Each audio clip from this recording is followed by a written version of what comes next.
नमस्कार दोस्तों, क्या बोलती पब्लिक में आपका स्वागत है। सबसे पहले आपको नवरात्रि की बहुत बहुत शुभकामनाएं। आज नवरात्रि का प्रथम दिन शय माँ शैलपुत्री का। शैलपुत्री माँ से आग्रह है कि मेरे सभी दर्शकों को खुश रखे और हमेशा उनकी मनोकामना पूर्ण करे।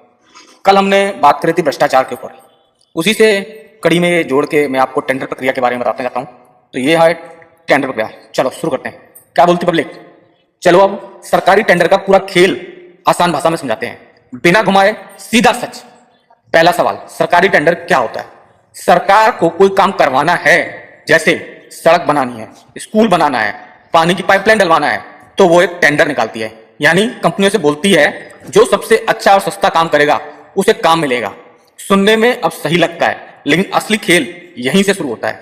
टेंडर का असली सिस्टम, ग्राउंड रियलिटी मैं आपको बताने जा रहा हूं। सबसे पहले टेंडर निकालने से पहले ही सेटिंग हो जाती है कौन से ठेकेदार को काम लेगा। ये कई बार पहले ही तय हो जाता है। टेंडर की शर्तें उसी हिसाब से बनाई जाती है ताकि वो कंपनी क्वालिफाई करे, ताकि उस कंपनी को फायदा मिल सके। फाइल आगे बढ़ाने का रेट हर स्टेप पर फाइल पास करवाने के लिए कट लगता है। नीचे से ऊपर तक सबका हिस्सा सेट होता है, मतलब काम शुरू होने से पहले ही पैसा बढ़ जाता है।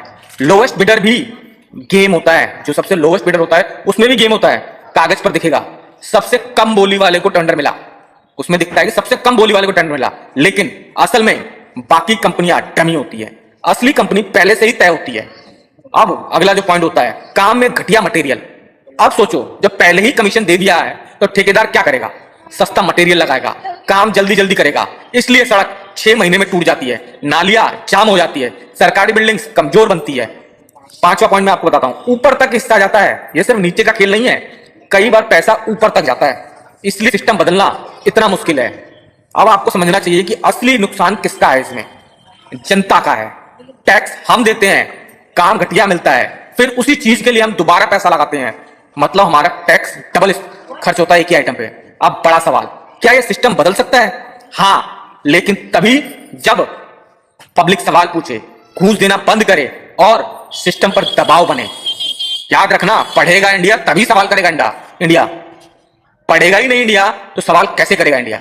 अब सीधी बात, भ्रष्टाचार सिर्फ लेने वाला नहीं बढ़ाता, देने वाला भी उतना ही जिम्मेदार है।